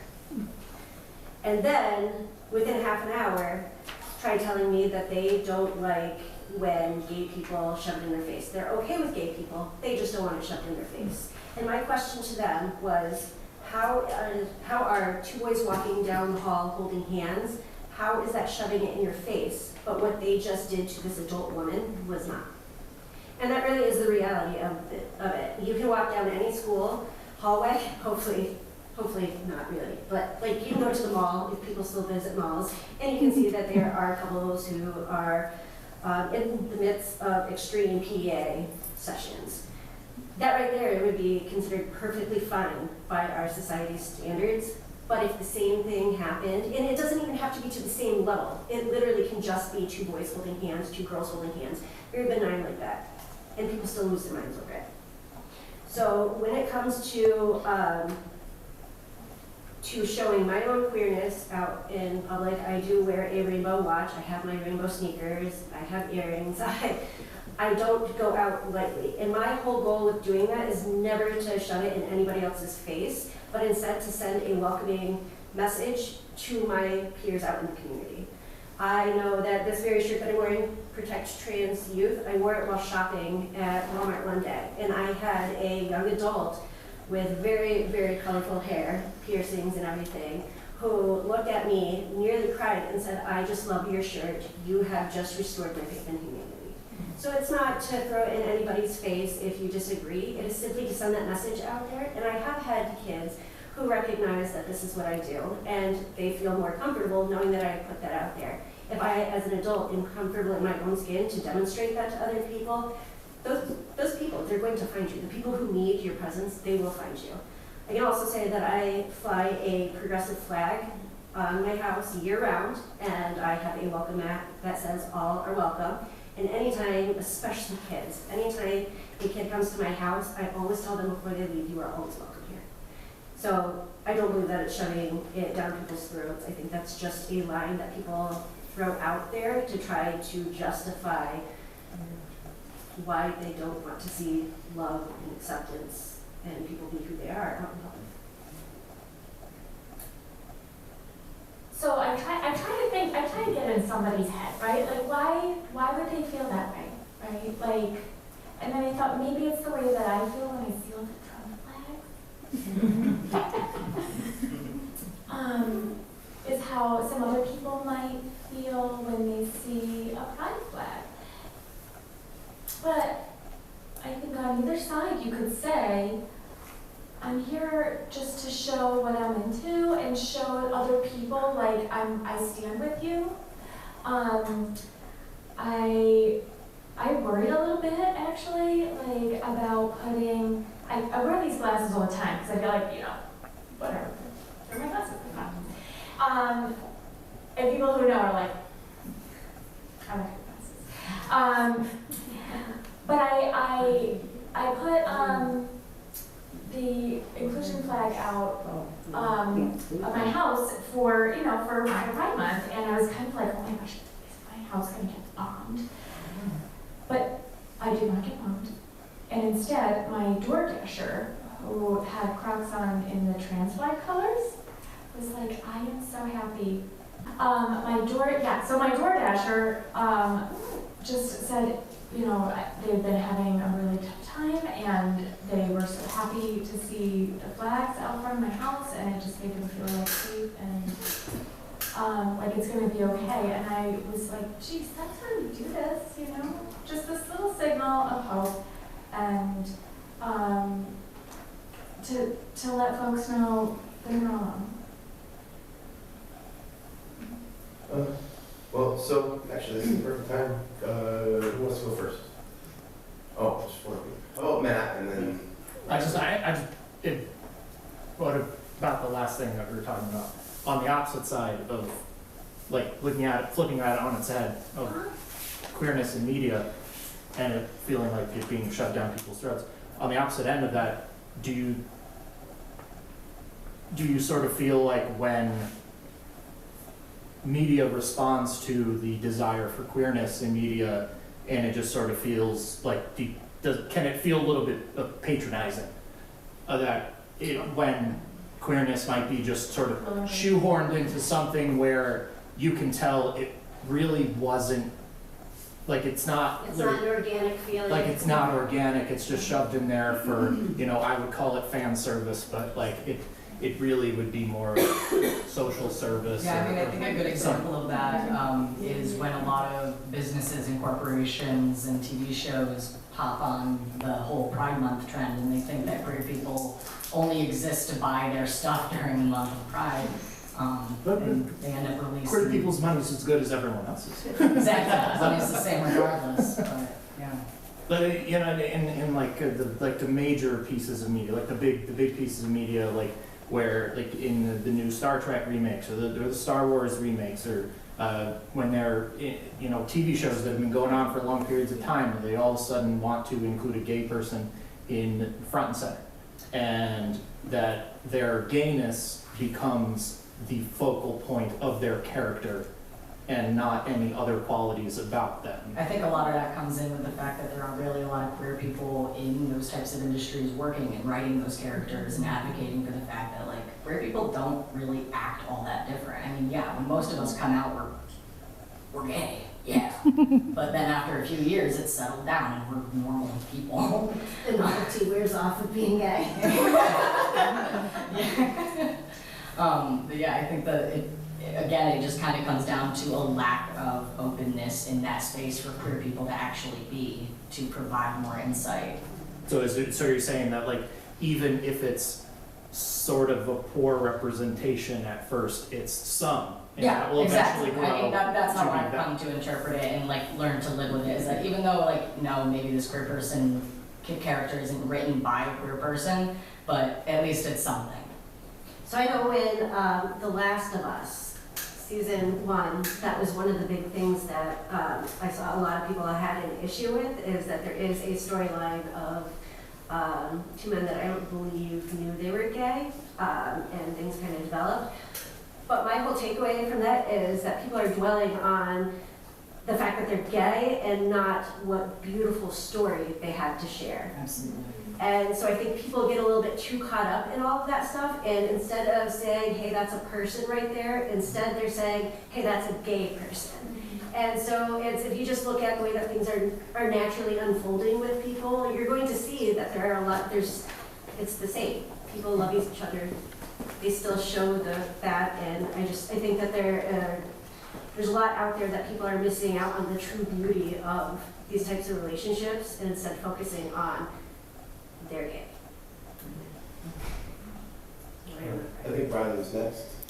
Yeah, I just want to add personally that for me, like you guys were saying that by putting on your pride gear or flying the flag, that's representation and it's giving signals to other members in the community that they're safe. And that's absolutely why I personally have done those things as well. But to me, it can also go the other way where you're also maybe, to me, sometimes I'm opening the conversation to other people as well to say, you can ask me a question. I'm out here to be my authentic self, and if you've got a question, you can ask. And for a lot of us, like going back to the mental health thing, that can make us a target. But I'm happier to be open and try to educate and not just be representation for other queer people, but to be like a resource for non-queer people. So sometimes it's worth the anxiety that might come with being open in a public space to maybe get one person that says like a nice educated question or a nice comment. Like that can make all the difference sometimes. So I just wanted to add that that's another side of the coin that's not quite queer focused. It can benefit everybody, that representation. Absolutely. I have another So I just want to point out that one of the things that I keep in mind when talking about that, putting it out there that I am in fact a queer person, is that I consider myself to be a safer person to be able to put myself out there like that than some of my peers, because I am in a long-term self-care relationship. I have been married to a man for the last 18 years. We've been together for almost 21 years.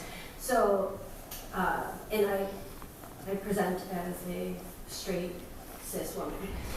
So that is me taking advantage of the fact that I do have those protections to fall back on, that I'm not, nobody is just going to see me on the street and say, hey, you look like you could be queer.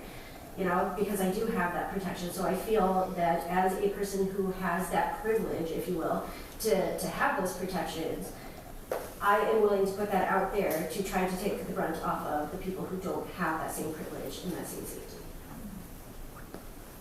Okay. I can go next, I'm fine.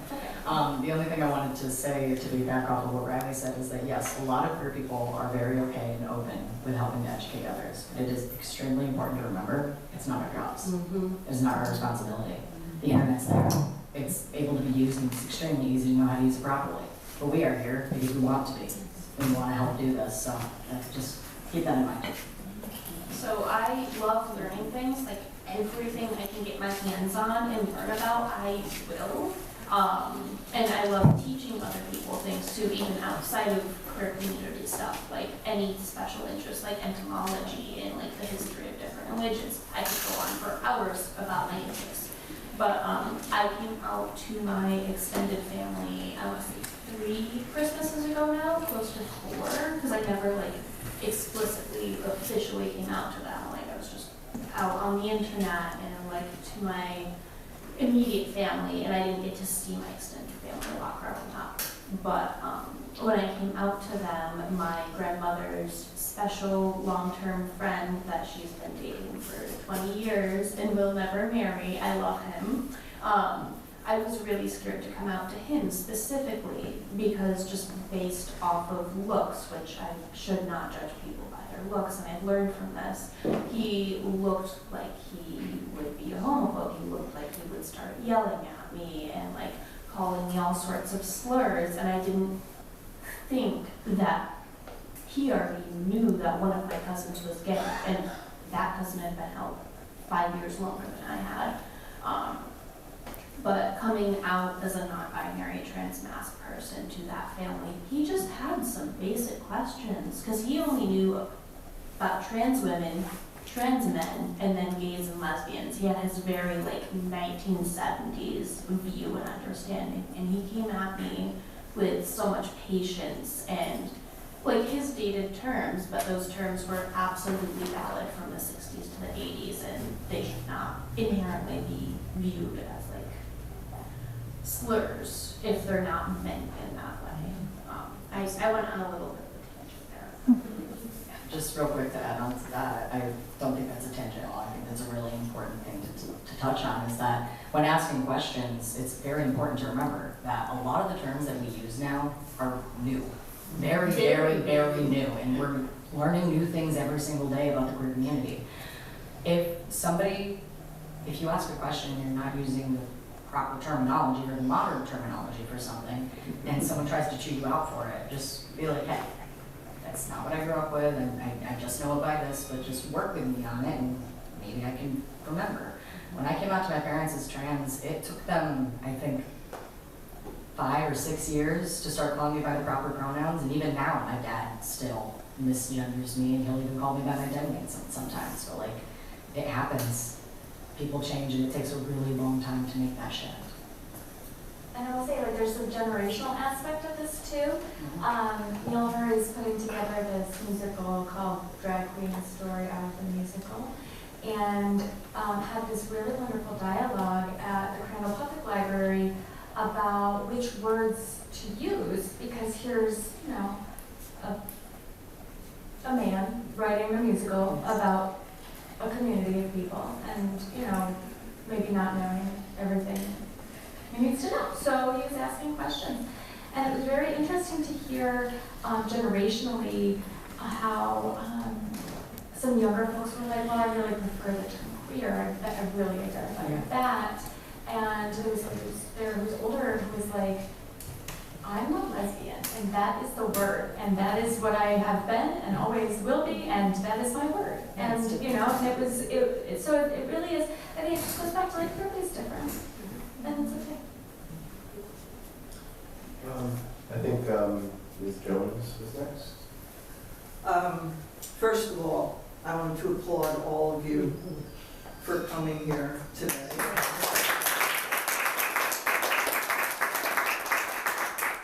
And for the library itself, for hosting this event.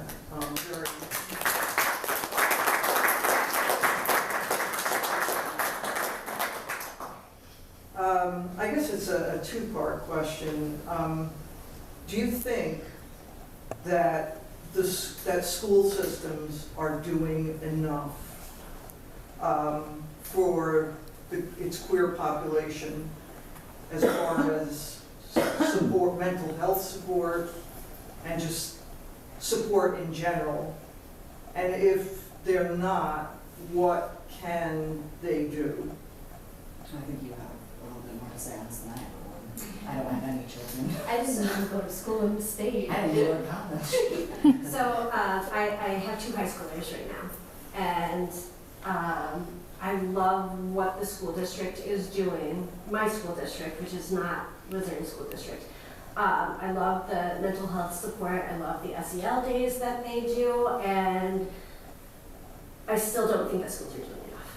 And that right there, I think, is more on the side of bullying and addressing that, and addressing the implicit bias that people have. And that is, I think, a detriment to our queer kids that are in school because, like I said, the state has legislation that the school has to follow. But I can also tell you in our school district, we have had teachers who have come out and become outspoken against using proper pronouns, using proper names, and stuff like that. And everybody hides behind the First Amendment right to free speech, but not thinking about, yes, while you have freedom of speech, you're not free from consequence. So I think it's well-intentioned, but I think we're still falling short of offering those proper supports. I know that both while my kids were in the middle school and now while they're in the high school, I have been in touch with the GSA advisors.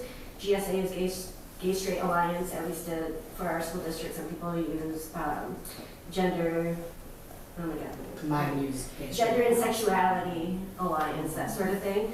And within their small groups and everything, it seems like they're doing a lot, but I actually tried to have a meeting at the middle school back in May of 2022. So right after I had come out and just expressed my concerns for the way our students were being treated as part of this community. And I left feeling hopeless because, the first thing is that they're, at least in my middle school, the advisors for the GSA, they're both cishet people. So how are you going to help support kids when you're coming from a place where you don't know what this is? One of them has an entirely Catholic background, which not to get involved with religion or anything, but they're still learning about that and dealing with their own implicit bias before they can actually help. But all I kept getting told at the middle school level, which is a very vulnerable age, and developmentally speaking, it's appropriate for middle schoolers to be assholes.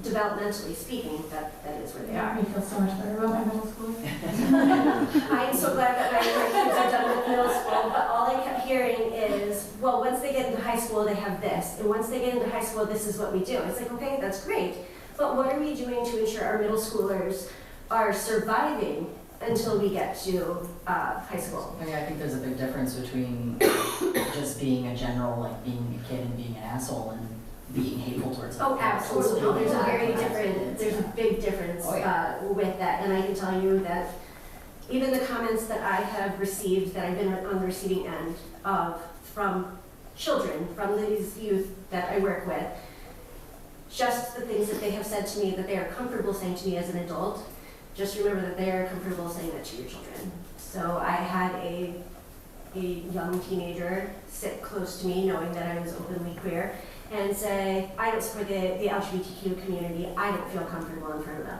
And as I continue to not engage, continue to not respond, they continue to get louder and louder. And just know, they are fully comfortable saying that to me, an almost 40-year-old woman. Think about what they do to your children. So 3 children in Glens Falls City School District, and just to diverge into that like neurodivergence piece of it a little bit. For my son, I really had to advocate for and pay out of pocket for testing and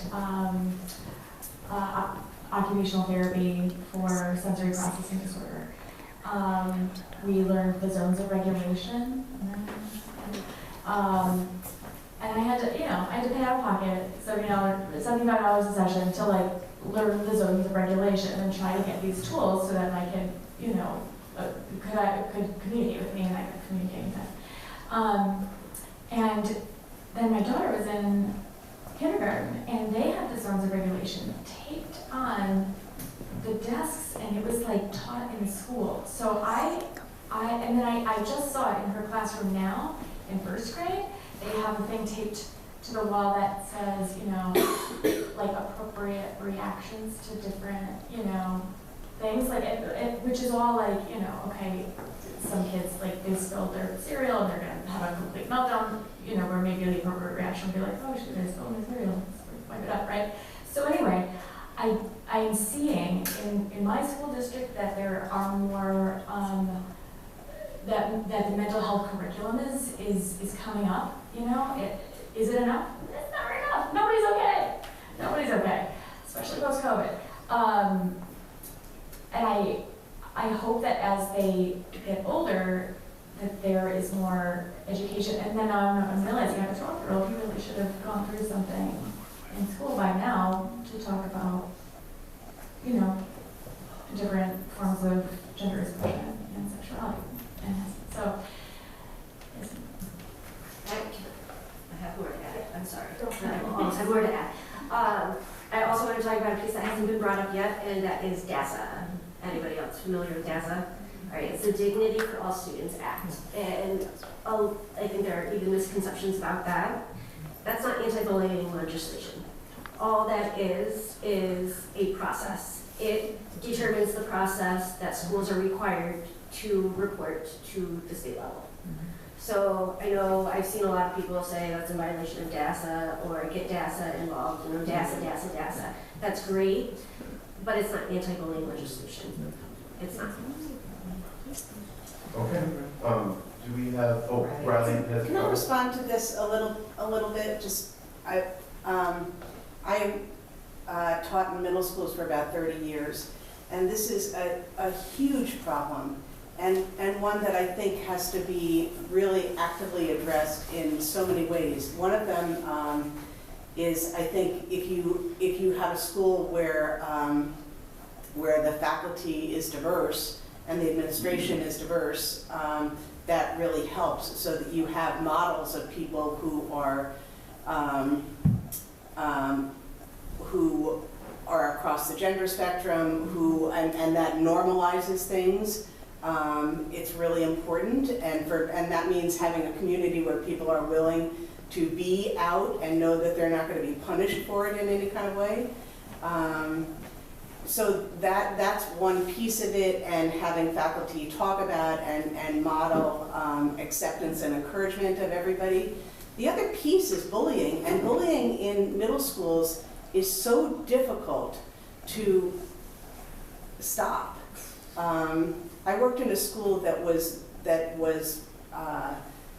worked really, really hard on this, and a result of that, I suppose, is that the bullying was not necessarily gender specific as much as it is in other places, but it kept going, and we worked so hard to stop, to model all kinds of conflict resolution, to talk to people about what words are and actions were appropriate and inappropriate, and still had these outbreaks of bullying that were astonishing.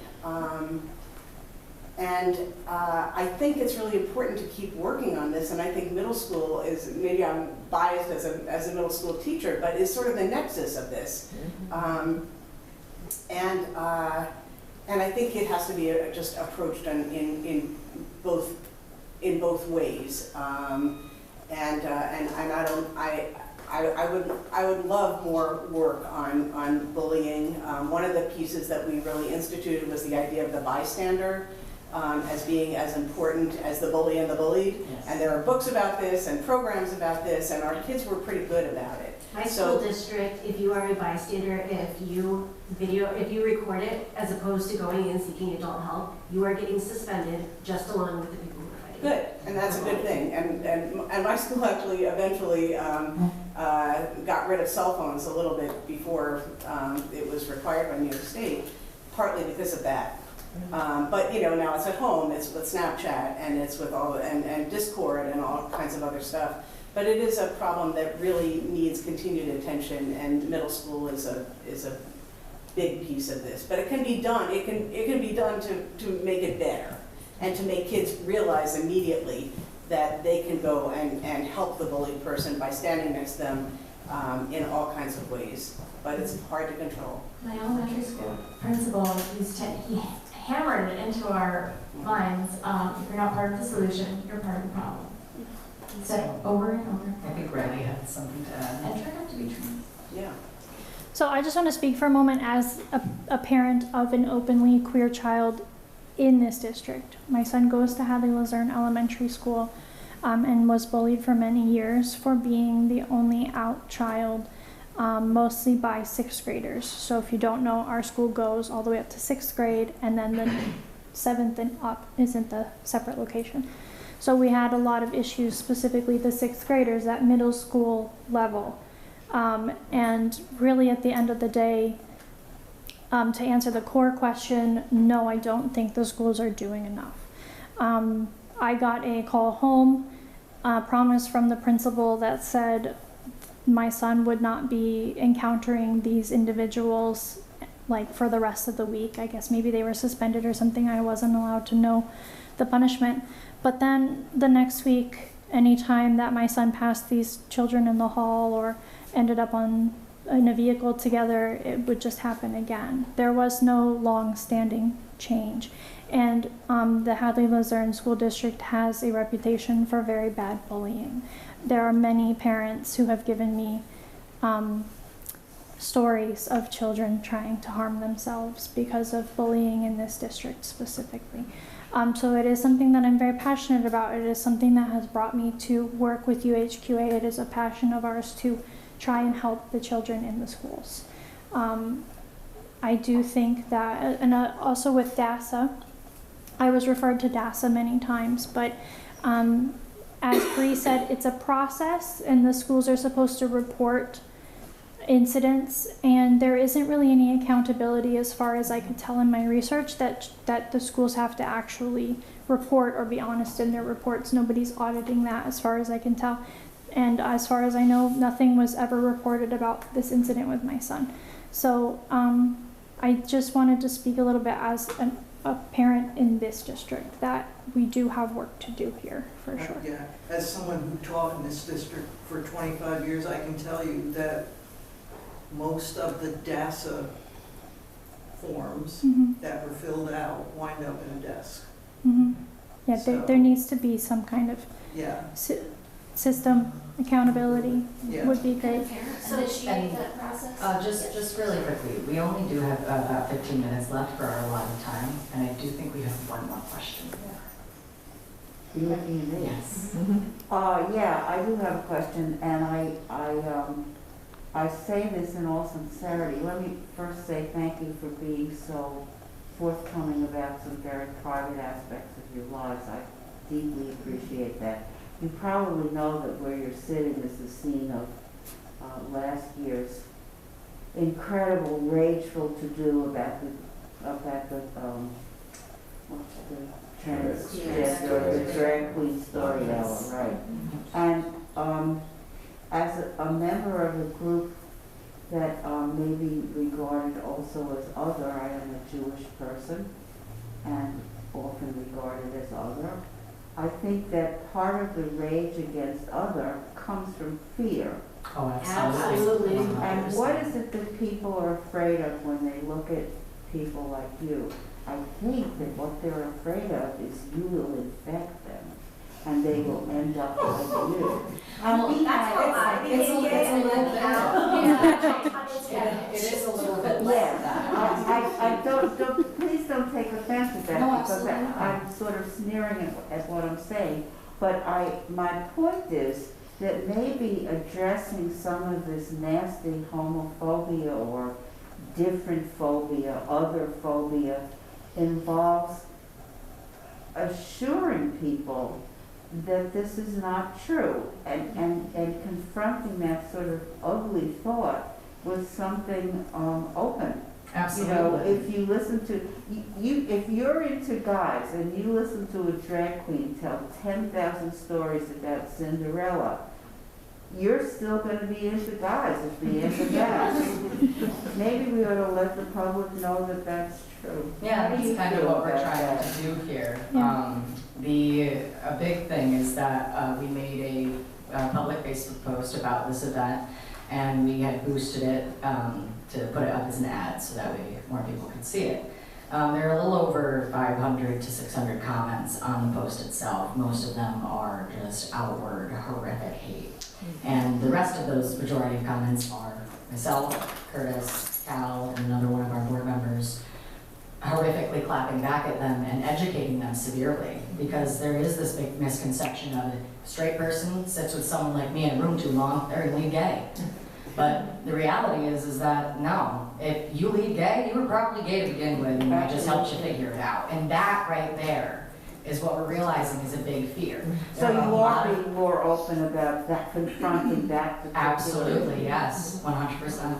So I think there's a lot of stuff, my oldest has a shirt that says hate the hate on it, Yes. that they got at a Pride event last year that was given out to by one of the, I believe it's I don't think it's fully medical, it's Alliance for Positive Health. It's Alliance for Positive Health. They do mental health outreach Yes. for youth. It was at our event last year, actually. So I know there's a lot of talk out there about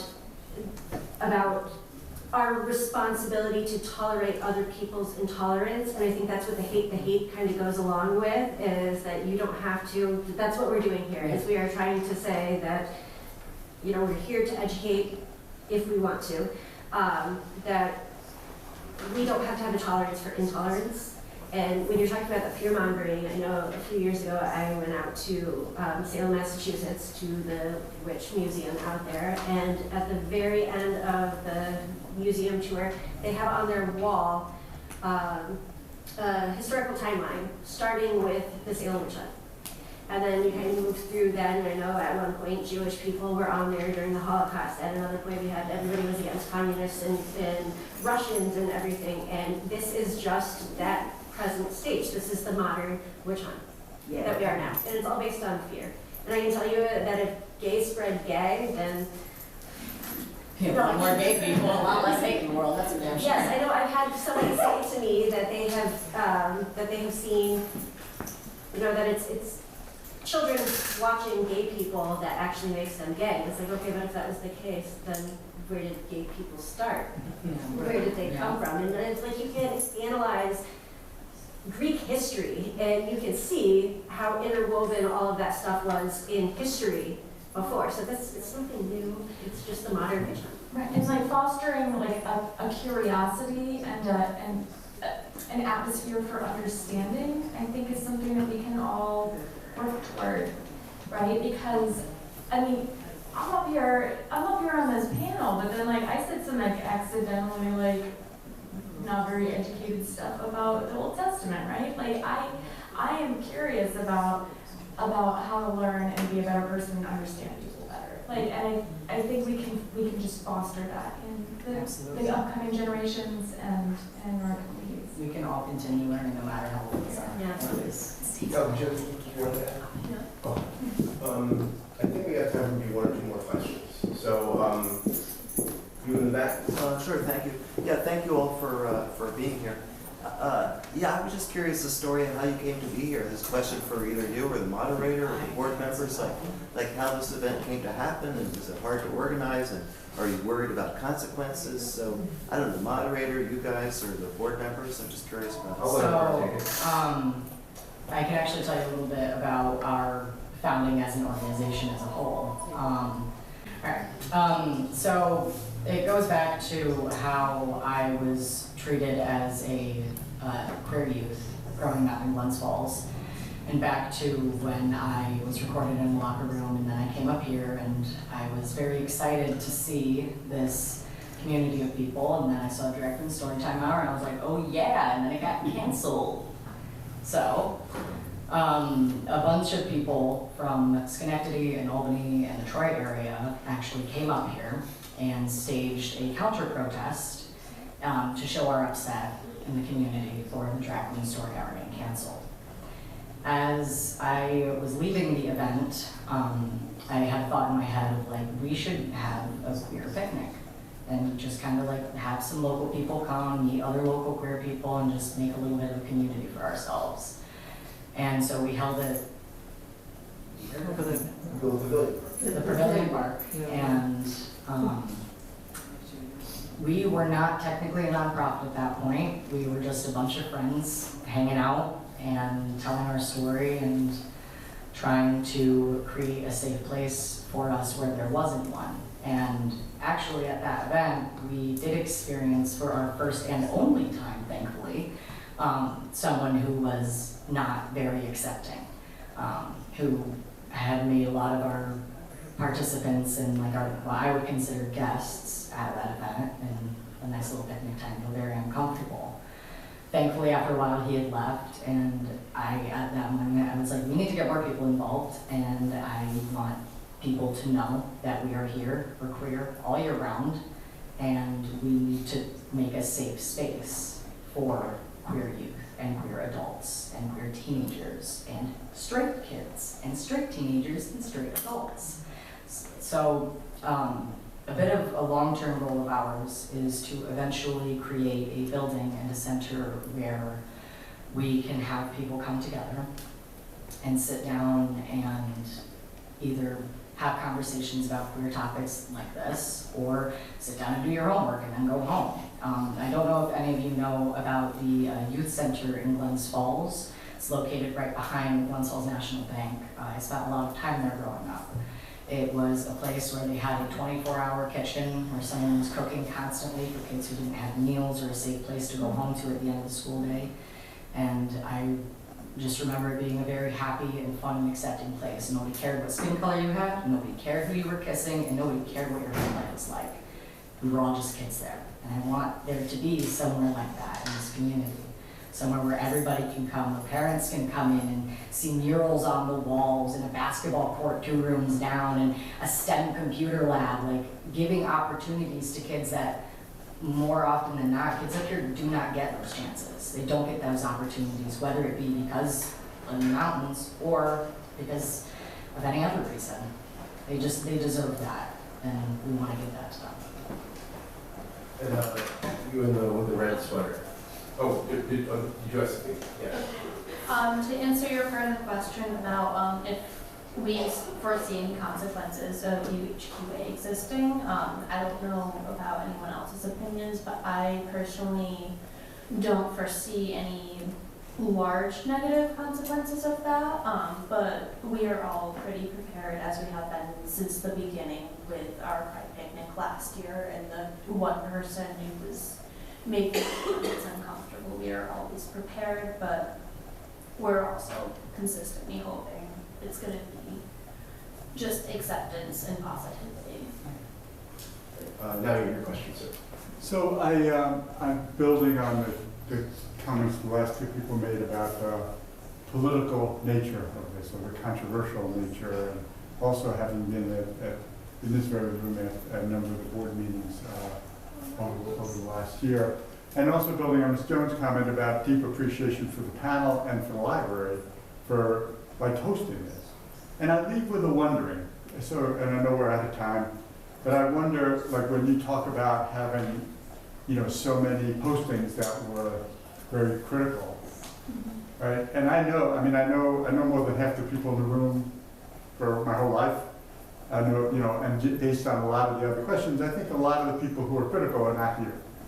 And what I wonder, that's a wondering, the role of the library, the role, where do we have conversation that's not just hate-filled conversation, but learning conversation. I'm someone who learned a lot today, and came in very sympathetic to the issues that you're talking about.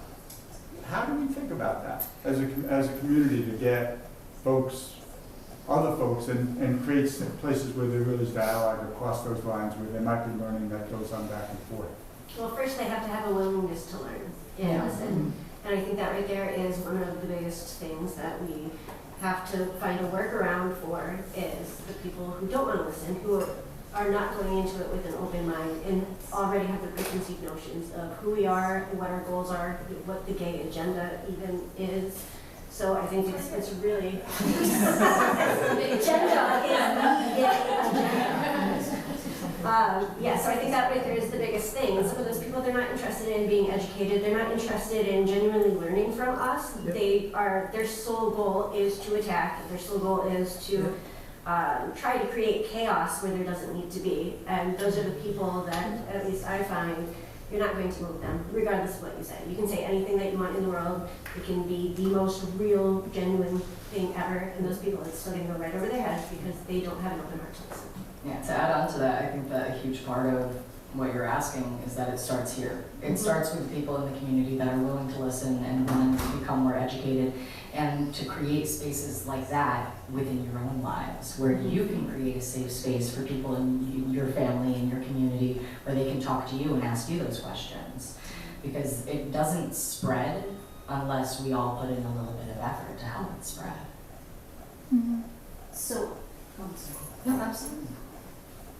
I invited people to come. I like tried to encourage and invite people to come. Yeah. And in my mind, when I was trying to do that or reach out to people, I was thinking friendlies. But maybe I should ask somebody that I wouldn't think was Absolutely. friendly. My preconceived notions coming into this for this day, I woke up this morning with a heart with 180 boom booms. I was losing it because I thought that a lot of people that were going to be showing up were going to be belligerent and rude and disrespectful, or just asking questions that are arbitrary and not really necessary. But that right there welcomes in the conversation to be like, yeah, let's talk about that a little bit. Because, I mean, the hope was that maybe we would get some other people in here who, that was the goal. And the hope is that maybe we can continue doing something like this every so often and get more people interested and be like, okay, well, I would assume that, like, the mentality that a lot of people probably have is, well, I don't want to sit in a room and be told that I'm wrong about everything by a bunch of queer people. It's like, yeah, that's fine, but that's not what this is. We're not telling you you're wrong. We're not trying to discipline you or talk down to anybody. We're just trying to have a conversation. And I think that that's what needs to come across the hardest, is that it's just a conversation. I would like us to, in the future, have some kind of a relationship with local churches. Absolutely. It would be a lot easier to exist in the community because there are a lot of churches. Yes. I know that's probably impossible for some of them, but others do not.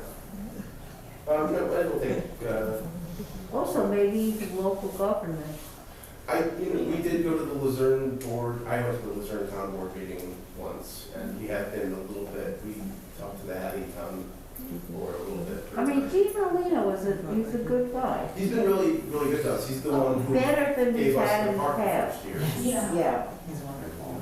And just one more from Matt, I guess. I was just saying that as far as like you mentioned the role of the library and the community and whatever, and I don't live here anymore.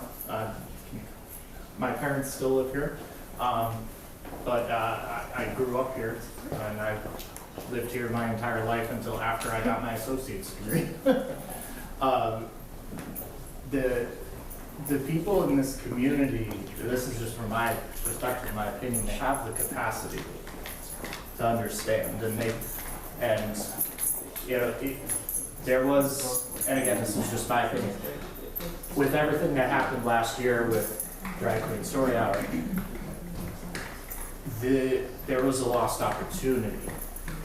They were all in the room. Yeah. So what got them here? And as far as I'm concerned, as far as I was concerned, I felt it was irrelevant. They were here. They were here in the room, they were here in the library. And a lot of them openly admitted to never having been here. Oh, yeah. Yes. Oh, yeah. And those are the people, and they said that the library is for everybody, it's those people that need this the most.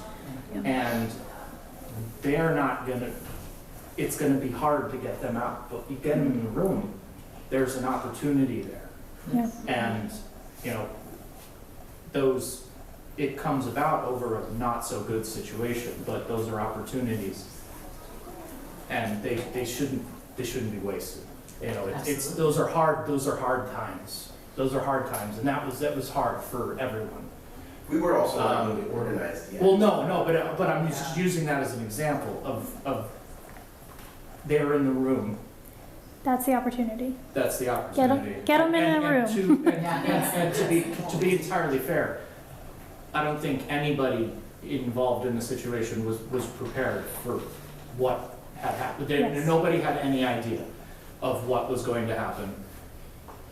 And, you know, we learn, we move on, we move forward.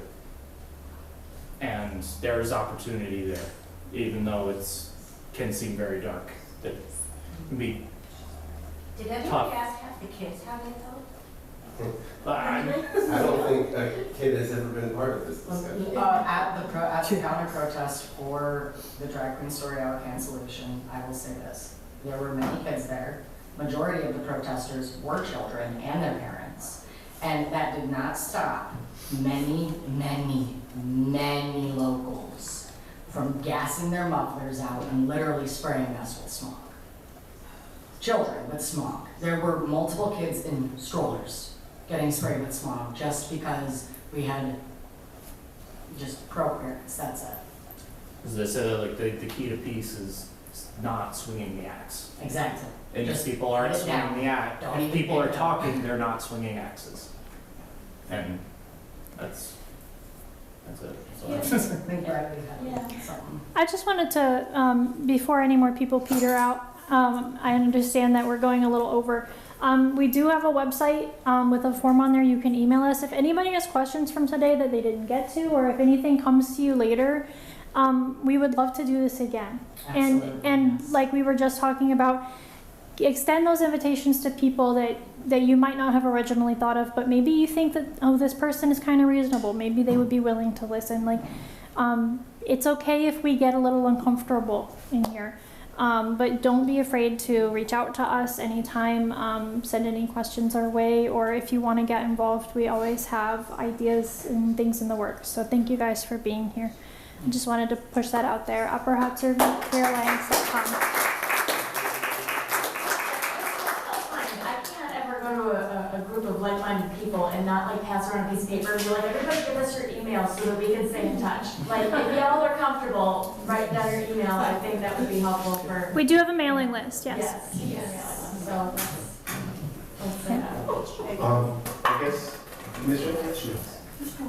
Yeah, how about, and I thought about this last year, a support group that would meet once a month, once every 2 weeks, whatever. And I believe the library would have to accommodate your group. Well, they're accommodating you today, but I guess, well, I don't know. I'm starting to stutter now. But I think not only the kids in the school system, but also community members would be very grateful to have a place to come. Well, like you were talking about getting a building, you know, could you just kind of meet Yeah. in the beginning? We did used to meet in the library, a couple of extenuating circumstances prevented us from continuing to do that. But now I believe the library isn't open as late as it used to be, so It's not. but, I mean, that's something that will probably have to be discussed in the long term. But I don't know if a lot of us are capable of doing something like that earlier, before normal work hours get out. Right. If anybody has any ideas of places to meet, because we pretty much only have the library around here. Yeah, But we're happy to do that. We just run into this issue of not knowing where to be and when to be. If you're looking for, I know a place, but it's a bit of a trek. That's the problem. I drove 30 minutes just to get here, Right. but I'm looking to do something similar in my town and have secure locations. That's walking distance for this town. These conversations should continue and groups should form. This is all good stuff. So thank you for showing up. Yeah, thank you so much. Thank you. Yeah, thank you all for being here. We appreciate you guys. Thank you guys for coming.